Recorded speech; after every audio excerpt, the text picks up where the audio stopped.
Good afternoon, everybody, and thanks for joining us for our latest in our Career Booster webinar series. My name is Jeremy Bell, Career Services Manager here at Grantham University, and today we're tackling Classroom to Boardroom, translating your education experience to career success. So I'd like to introduce our presenter today, who is Matthew Wright. Matthew is the Advocacy and Outreach Director for the Children's Hospital Association.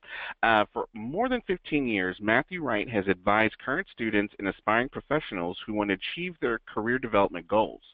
He leverages his prior experience as an aspiring professional and his extensive network across industries to offer strategies and tactics that work. Earlier in his career, Matthew started his own small business and managed advocacy and marketing campaigns on behalf of high-profile organizations and corporations. He has succeeded in marketing development and execution, coalition building, national and regional advocacy campaigns, public affairs, and both traditional and digital communications.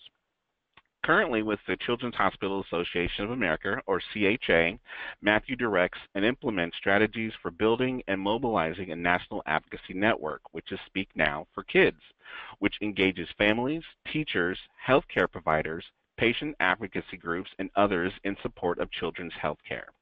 He provides direction and technical assistance to over 200 children's hospitals in establishing, building, and strengthening hospital-based advocacy programs, including grassroots and grass tops.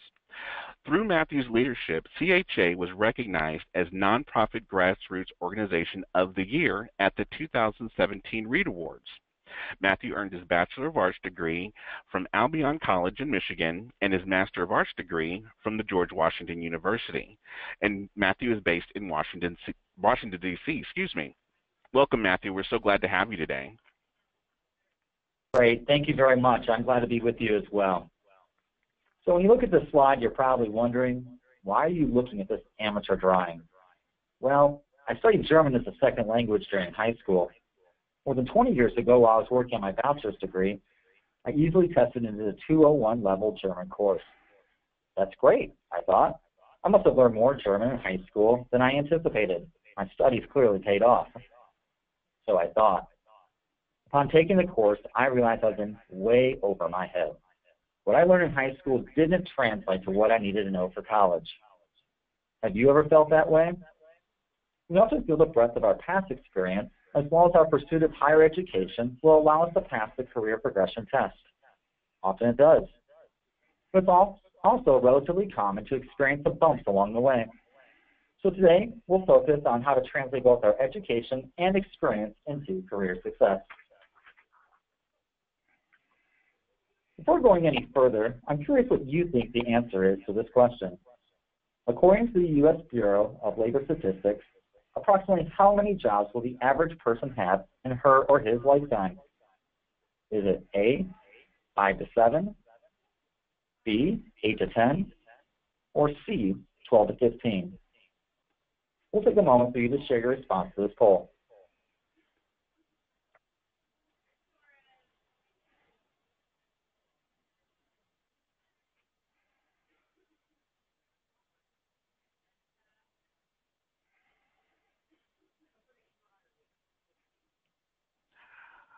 Okay, so we've got about 50-50 here. About 50% of the respondents said 8 to 10, and 50% said 12 to 15.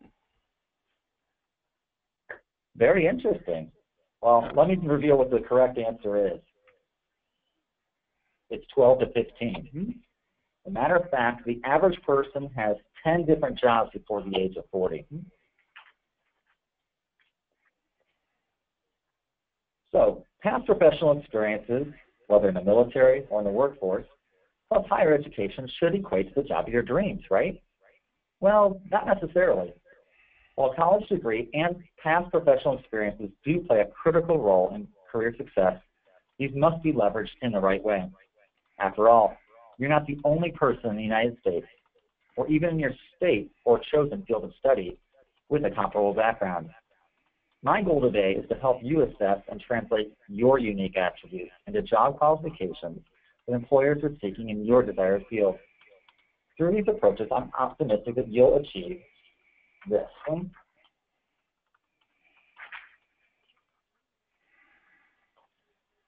Have you ever interviewed for a job and felt like one of these people here? You might ask, how do I compare to others who applied for this position? And why does it take so long for HR and hiring managers to review my resume, schedule interviews, and make a decision on who to hire? The reality is that while employers often wanted to fill an open position yesterday, hiring managers have competing interests while vetting prospective candidates. The vetting process is an addition to the hiring manager's regular day-to-day responsibilities. So I ask you this question: how can you stand out? Let's talk about the 3 steps to separate yourself from the crowd. First, assess your educational and professional experiences in relation to the career you want to pursue. Next, determine which attributes are most transferable to your desired career path. Finally, translate those attributes into job qualifications which employers are seeking in your desired field. We'll start with assessing your educational and professional experiences in relation to the career you want to pursue.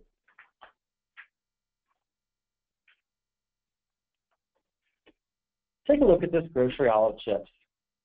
It's pretty easy to get overwhelmed by the number of brands to choose from, maybe even as many as 100 varieties if we were to also peruse to the left and right of what's shown here. Well, this is what it's like for hiring managers to look at all those resumes received. So how do they choose? What do they look for? And how does one get selected? How can I make mine stand out? That's why assessing your educational and professional experiences is an important first step toward answering these important questions.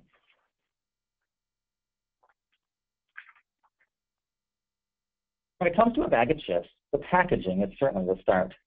Eye-catching colors and descriptive words will draw attention, such as family size, no trans fat, less sodium, all things consumers are looking for. But what are employers looking for? The words you choose will be key. You must use buzzwords that will resonate with prospective employers in your desired field in order to grab their attention. Next, let's look at the ingredients.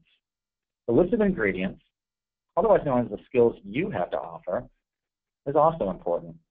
Before applying for a position, you should write down your skills and what makes you unique to the position.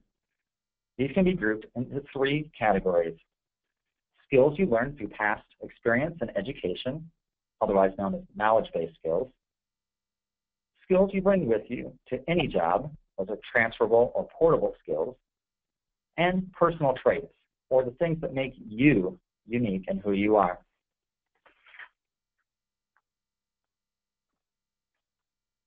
I want to share with you an assessment exercise that I call the 3 Ps. Take a sheet of paper and divide it into 3 columns. Label each column with previous experience, portable skills, and personality.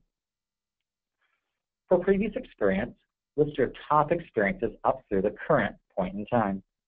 That includes, but isn't limited to, military service, work experience, community service, and education.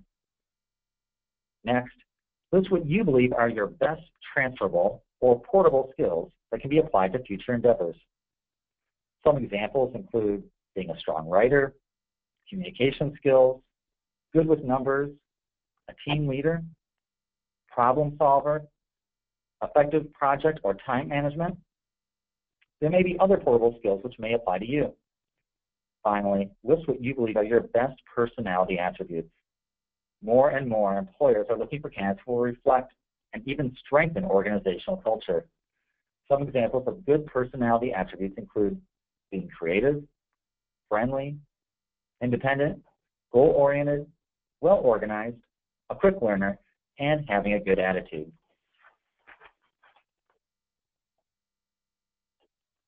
By dividing up your skills, the task becomes much more manageable. Trying to look at everything at once is like looking at those bags of chips in aisle 9. This is a good exercise for anyone beginning the search process, or even as a periodic check or inventory. With this list, you can put together your resume, write a summary statement, compose a personal statement, and be ready to orally share these attributes over the phone or in person during an interview.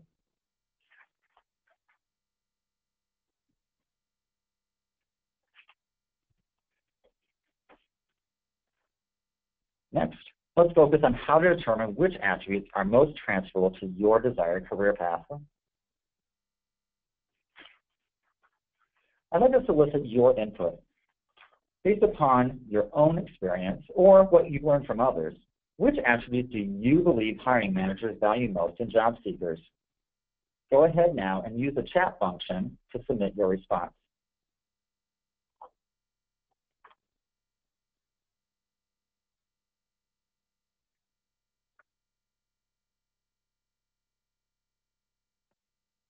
We'll give everyone a minute to submit everything, and then we'll take a look and continue.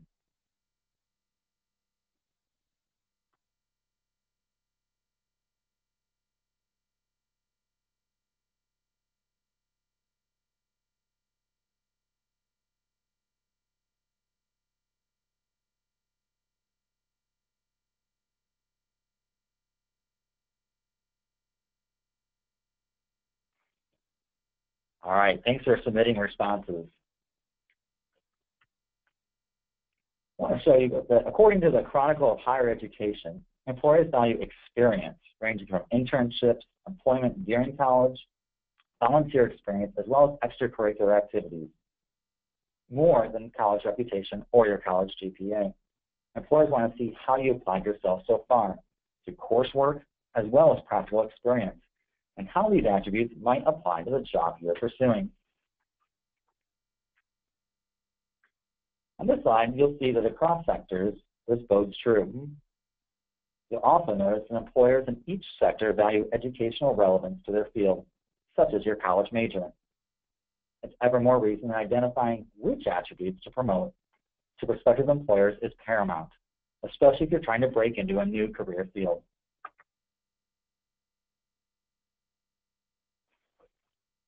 So how do we do that? Going back to your list of ingredients, make sure to highlight positive attributes which fall into each of these 7 categories. Communication skills. These include one-on-one verbal language skills, writing skills, presentation skills, and in general, the ability to convey thoughts, opinions, suggestions, questions, and answers in an appropriate and professional manner. It also means having good listening skills. Next, an ability and willingness to learn. Do you have an appetite for lifelong learning? That doesn't always mean formal education or training, but also pursuing personal, religious, wellness, or even recreational opportunities. Evaluate what you've learned recently and what you want to learn in the future, and correspond those answers to the skills you listed in the assessment exercise.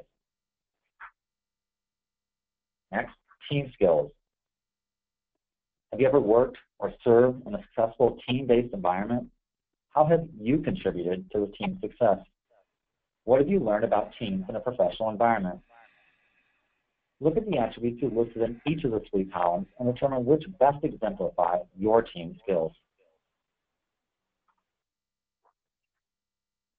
Next, customer service. Whether you're a full-time or a part-time student, who is it that benefits from the work that you do in your current role? Whether it's academia, a brigade, or the private sector, the people who benefit from your service are customers. A focus on customers and on customer service is essential in order to bridge the gap into your new job or industry. So review which of your attributes best exemplify these skills. Initiative. Many employers will investigate this attribute through reference checking. They often ask your references these kinds of questions. Have you ever gone above and beyond the call of duty? What have you done to exceed expectations of those whom you support? My recommendation is you don't allow prospective employers to get their sole determination of your initiative by talking to your references. Instead, come up with examples before your interview. Even try highlighting them in your cover letter, sample materials, and resume.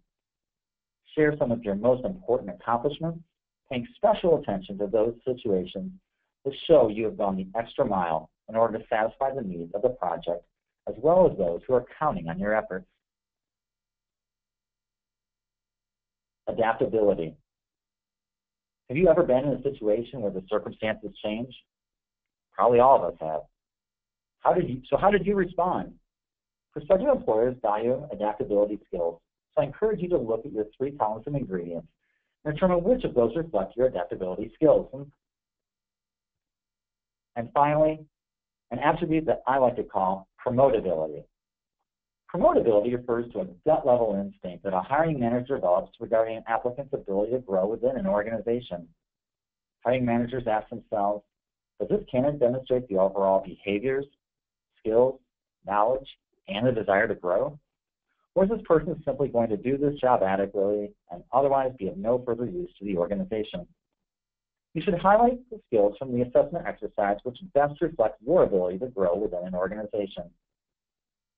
No matter your desired career path, these 7 attributes are likely to be valued by most employers.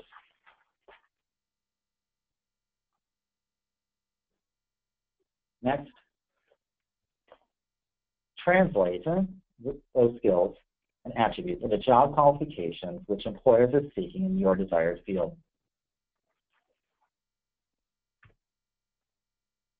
Let's start with the acronym WIIFM.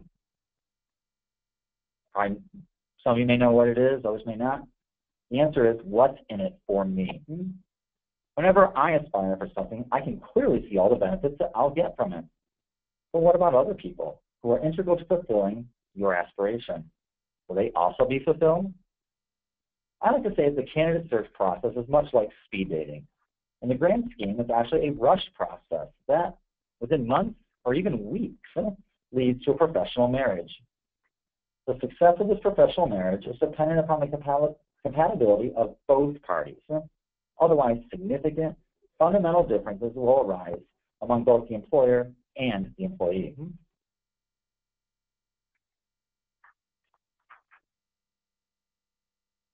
Looking at this comic, it is pretty funny. And to a certain extent, this is how some candidates actually prepare before applying for a specific job, and they do no more.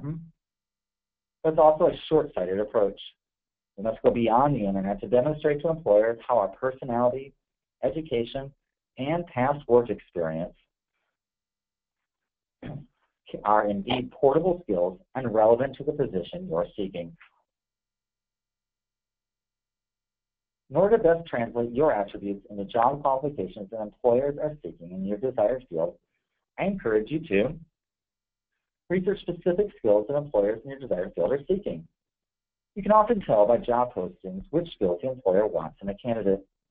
They're often buzzwords that are reflected in most job postings in your desired field. You also can research online. And if you know someone who works for or is affiliated with a prospective employer, ask her or him for the types of skills and attributes that organization values.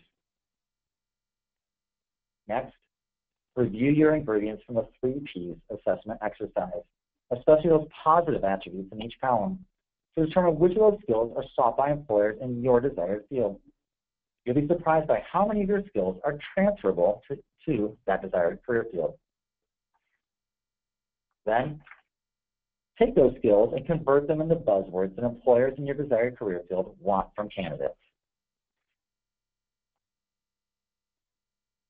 In Donald Asher's book, From College to Career, Asher takes what can be perceived as a lowly job, a receptionist, and portrays it as applicable to a person's desire to work in finance.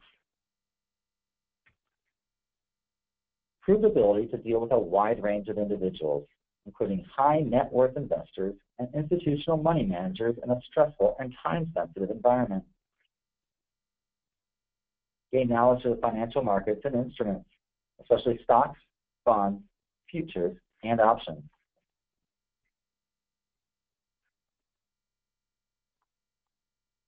Next, let's see how Asher makes a waitress seem like just the person you'd want to hire for an entry-level marketing job by portraying her skills as transferable. Act like a sales representative for the restaurant selling add-ons and extras to achieve one of the highest per ticket and per night sales averages. Prioritize and juggle dozens of simultaneous responsibilities. Have built loyal clientele of regulars in addition to tourist trade. And finally, use a computer daily. When you look at these, you can certainly see how the skills from being a waitress, or for that matter, a waiter, to cover both genders, can in fact be transferable to an entry-level marketing job.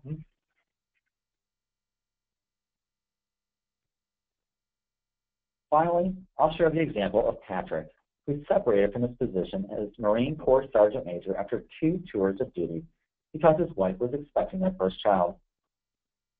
At first, Patrick didn't find his artillery experience to be a portable skill, unless he was going to get into a Civil War reenactment troupe. But soon, Patrick learned that most employers want someone that came out of the Marine Corps because they know what they're getting: the honor, the discipline, and the sense of duty.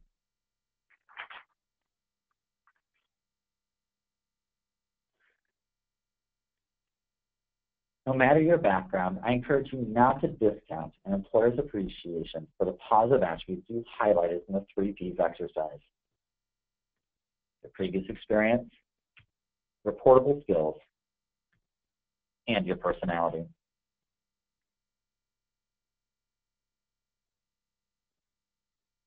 For you, the key is to highlight in your resume, cover letter, sample materials, and interviews, essentially each step of the process, which of those skills are most applicable to employers in your desired career path.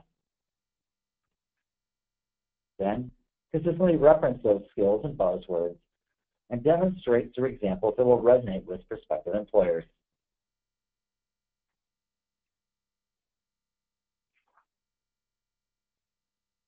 At this time, I'm happy to take any questions as well as open up for your thoughts. Use the chat box to ask questions or provide feedback. We'll give everyone a minute to submit those.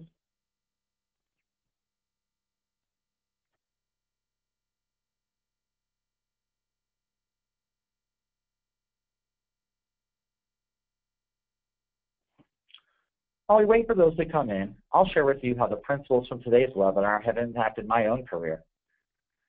After graduating with my bachelor's degree, I worked for several years before pursuing a graduate degree. I worked full-time while going to grad school part-time. Upon finishing my master's, I was ready to combine my professional experience and higher education to launch my career to the next level. I received advice from a mentor about how to approach this, so I put his advice, he had many decades of experience, into practice. And within 6 months, I went from working as a paralegal to managing advocacy and marketing projects for a firm. That professional opportunity led me to launch my own small firm, focusing on advocacy and marketing communications 2 years later. That was 15 years ago, and I've continued to learn and appreciate these principles even today. Okay, at this time, let's address your questions and feedback. Okay, looks like we do have one question here. Who should I talk to if I need help transferring my skills? That's a great question.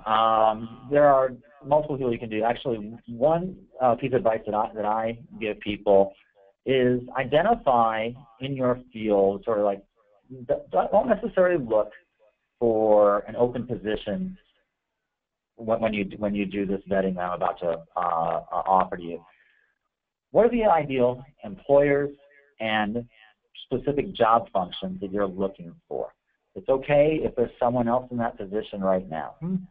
What I encourage you to do is when you do that research, I know it's blindly, but you'd be surprised how often it works. Reach out to those individuals and ask for an informational interview. And again, recognizing whether they're in your area, maybe they be in a different part of the country. You can either do that in person or you can do it over the phone. The best way I like to say is people love to talk about themselves. They love to talk about how they got to where they are, the work they're doing. They're very proud, and I don't say that in like a narcissistic way, but they are happy to share their knowledge and their experience, especially to people who are aspiring to enter that field. So I strongly encourage you to do that research exercise, and then reach out and just simply, again, tell them who you are, that you're currently working on your degree, and that you are interested in, once you finish, or again, perhaps in your individual circumstance, maybe before you finish school, to in learning more about that position. And the nice thing there is, with that information, that will really help you look back at your 3 columns and determine what's most transferable, because if you know that person was hired and is successful in that position, you make that same type of translation from your experience anyway, based on your experience. You know that hiring managers in similar businesses and organizations are going to be looking for those types of attributes. So that would be one approach I'd strongly encourage you to do. Another one is certainly opportunities to talk with career counselors, and again, many times, especially in particular fields, they have a background in, and they kind of like myself, where I actually started my own small business, but then I made a choice necessarily to go work for a nonprofit, and so very similar with career counselors, they will do that they will be in that particular field for a number of years, and then they want to basically advise students like you about how to transfer your skills and your education into the professional experience you're pursuing. So those would be two things that I would recommend. Yeah, no, and I would definitely add to that the Grantham Career Services Department is definitely here to provide those specific needs. So, if you do have questions about the skills and even the education that you've gotten up to this point or currently pursuing, we are more than happy to work with you, on a one-on-one basis to develop a development plan for your career success to get you in the right direction. So I would definitely recommend reaching out to us here at Career Services, and it's just as easy as emailing us at careerservices@grantham.edu, or you can call us direct at 1-800-955-2527 extension 173, and our coordinators and our team would be glad to work with you to get that started. Just wanted to add that there. So would you recommend, when you're making those connections and setting up those informational interviews, Matthew, would you recommend using LinkedIn to make those connections? Yes, LinkedIn is a great way. It's to be honest, it's an exercise that has been done for several decades, even before LinkedIn. But LinkedIn is a great resource to search for those people. I mean, going back to the comic that I had up during the presentation, the point of that anyway was you don't just solely base it off of searching Wikipedia, for instance. What I encourage you is that's part of the process of just researching online. So I would definitely encourage you to do an engine search with again, the organization, and again, you likely already know what whether it's marketing or finance or communications, just to offer a few of what exactly you may be looking for in your field, and then you'd be surprised how much comes up there. And then from there, really, you can go. That's a great opportunity to then go to LinkedIn. Once you've gotten a little bit more information, you usually find a name just through a regular search engine search, and then go to LinkedIn and connect with them. Send them a message. Again, be honest. Again, you'd be surprised how many people are willing to do that. That was advice that was given to me actually. A bit personal. That was advice that once it worked for me, I gave it to my wife after she finished her degree, and it worked for her. It basically has helped her in terms of where she is now, in particular with the career opportunity that she's been able to do, at least over the last decade, as a result of that process. Good deal. So have you, in your experience, have you ever seen those informational interviews that are conducted turn into job interviews and actual opportunities for them? They often can. I have, and I want to stress this isn't just family, because I have seen multiple ones. So the best story is actually is my wife. Basically what happened was a contact of hers helped set up an informational interview with a prospective employer. Again, ideally where she would like to work. It lasted maybe about not too long, maybe about 20 or 30 minutes. It depends. It all depends on personalities in terms of how long those go for. But amazingly, about 6 weeks later, she got a phone call with a job offer. So she didn't even actually formally interview for the job. She did what she thought was an informational interview, didn't even talk about a specific position. She got a call with a specific job offer, which she accepted, and that has really helped her, quite frankly, her trajectory in her career. So I like to share that I have seen even with others as well, where they really can, because you never. I back up a moment. I would encourage you both in terms of finding people who, and maybe even starting with people who are in your ideal position. And then once you connect with those people, and actually in your informational interview, you may ask, okay, what's the organizational hierarchy? Again, like the business or a nonprofit or whatever type of organization it is, what's the hierarchy? And then what you'll do is you'll learn sort of where these positions are within particular businesses or organizations. That information allows you then to potentially follow up with that employee's supervisor. And then likewise do a similar type of, so then you really gain two perspectives, and I can tell you that's also been very successful for people too. It's being dogged and scrappy in terms of doing the research, reaching out, and especially, I recognize it is cold, almost like cold calling or cold emailing or cold LinkedIn messaging, but more times than not,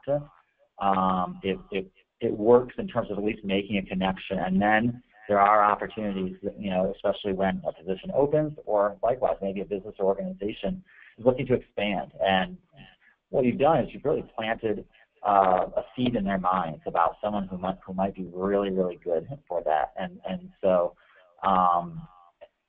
again, would strongly encourage you to be that dogged in terms of your research, and then making those connections, again, whether it's a person you talk to who's leaving, or they add a new position as a result. Because if you can imagine any type of interview, yes, you can talk about, let's face it, on paper, you've really put down your skills. The interview is really an opportunity for the hiring manager, or if that matter, an informational interview for someone who's sharing their experience, to really evaluate in terms of whether or not you are what matches on paper. And so it's really a great opportunity. So it really does translate in terms of both, in terms of if you actually have a real job interview, as well as with informational interviews, because if you click really well with the person you do the informational interview with, they are much more likely to at least be looking out for opportunities in your desired career field and send them along. I've personally experienced, at least early on in my career, and then as well as seen dozens and dozens of people who have done this, and then again, it may not be right away. Again, it's whenever a position is open or available, but it does when it does happen. Or they see it and like, wait a minute, I met with, fill in your name, and this might be something really good for her or him, and so they often will pass it along, and even sometimes the person, again, that you essentially have only met once, to an informational interview, well then, I've seen this and experienced it. Well then, often if they have a connection with that business or organization, they know someone there. They'll often, not quite, it's sort of like a passive referral. Obviously, they don't know you super well, but what they will often do is say, I know, I met with, fill in your name, and she or he is soon graduating from Grantham, and really has a passion to work in marketing. So as a result, I met with her. We'll use it just for this example, and I really think that this person would be a great fit for what you're looking for. That's where then you begin to achieve credibility. That's awesome. I would also add, just real quick, is if you know someone, this goes back to a point I made earlier in the presentation, if you know someone at that organization or that business, that is invaluable. And that doesn't mean that they may be in a position where they really can't do much at all. Like at a minimum, they can provide you information about the organization, the position, at least based off of what it's been in recent memory. And then that then allows you then to, again, making that translation, those transfer your skills and attributes to what they're looking for. That's a good point. Very good points. I think a lot of times, we forget about just how good of a resource it is to get in and be proactive and ask those questions and meet those people without actually waiting for the actual opportunity to be posted or advertised. You can get in early and and put yourself ahead of the game, especially if you make a good enough impression there. So that's definitely a good point.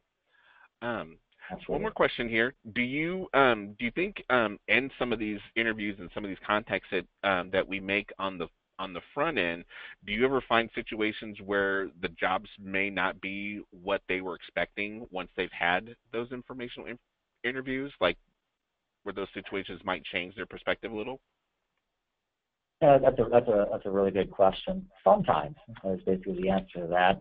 Basically, that again comes down to perception. It goes back to what I talked about in terms of the hiring process is much like speed dating, because it's basically what you learn about each other in a short period of time. And so, I'll actually use a prime example of myself, where I, after moving to the nonprofit sector, again, after being in the for-profit, I worked for a nonprofit, I interviewed for a nonprofit. I guess I had not worked for one in a number of years, so I asked friends and colleagues and from past jobs, what is it like? What questions should I be asking? And basically, when I interviewed for this position, I believe I asked all the right questions, and technically, they answered them correctly. There were some details that were left out though. One of them, for instance, was based off of their financial status, basically their viability as an organization. And again, I asked that question. Long story short here is that my position was very well funded, and what I was going to manage in grants, for instance, was very, very strong. The issue was the rest of the organization was not doing as well, and except they didn't. Again, even in my direct questions, they didn't reveal that. They kept it very narrow about talking about, they're several $1 million in grants that on your position and others, which was technically true because there were a couple other people who worked on those projects, but it really didn't give me a good feel for what on the whole organization financial viability. And as a result, less than 2 years later, the organization closed its doors. Now, I was really fortunate. Like many of us who were working there, saw writing on the wall. I absolutely loved the work that I did, and I would even still be there, to be honest, if it was. This happened about 5 years ago, and we would probably still be there. But again, I actually did informational interviews with people that I knew in my sector, basically. Sort of in the nonprofit world anyway, you partner organizations on that. In business, it might be whether it's vendors or customers that you feel like you have an appropriate relationship to have that conversation with. So basically, I did. I network in that particular way, and it literally, I was very fortunate. I had a job offer with a very good organization within 24 hours of getting notice that the organization I was with is closing. So again, very, very fortunate. But I provided that background just to sort of walk you through an example of where you may not necessarily get all the information, and so yeah, there are risks there. The key is again, asking the right questions, and you'll probably get a good idea. Again, whether it's talking with other people who work in your field, or again, this is where career services can be particularly helpful. And online, you get a pretty good idea in terms of, you can literally do, I'll use Google search, or what questions should I ask a fill-in-the-blank business or a group? And you'd be surprised. Just about everything you can imagine is out there. And so you can really gain perspective about what to ask. But yes, there is no guarantee that everything that, for instance, an information interview or even a regular job interview will reflect what that person originally told you. Mm-hmm. Good information. Awesome. Well, thanks a lot, Matthew. This was a lot of great information on how to, how to make that transition of what you've learned or what you're preparing yourself for now while you're either getting your degree or you're just finishing your degree, and using that experience that you've had to move forward. I think this has been very valuable for our listeners. And I just want to remind everyone that this webinar has been recorded, so copies of this session will be sent to you via email by registering for the webinar. And I also want to remind everyone about our Career Launch program that we have available here at Grantham University and Career Services. And it's an interactive and comprehensive program that we developed here that provides you with a lot of those career planning essentials, especially with the transitioning or transferable skills information that Matthew talked about today, in addition to just really developing a firm plan of action for your career and establishing that firm direction and doing all the necessary things to make it happen, from writing effective resumes to giving effective interviews, managing your networking and the associations and groups that you should be involved in to have those, make those connections and ask those questions. So we definitely invite you to take part in that program, or if you have any questions regarding your career planning objectives, feel free to call us directly at the number listed here, 1-800-955-2527, extension 173, or you can email us directly at careerservices@grantham.edu. But again, Matthew Wright, thank you so much for joining us today. This was great information, and I really appreciate you joining us today. Thank you. It's been a pleasure. All right. Well, we're going to sign off for today, and we hope you enjoy the rest of your day. Thanks, everyone.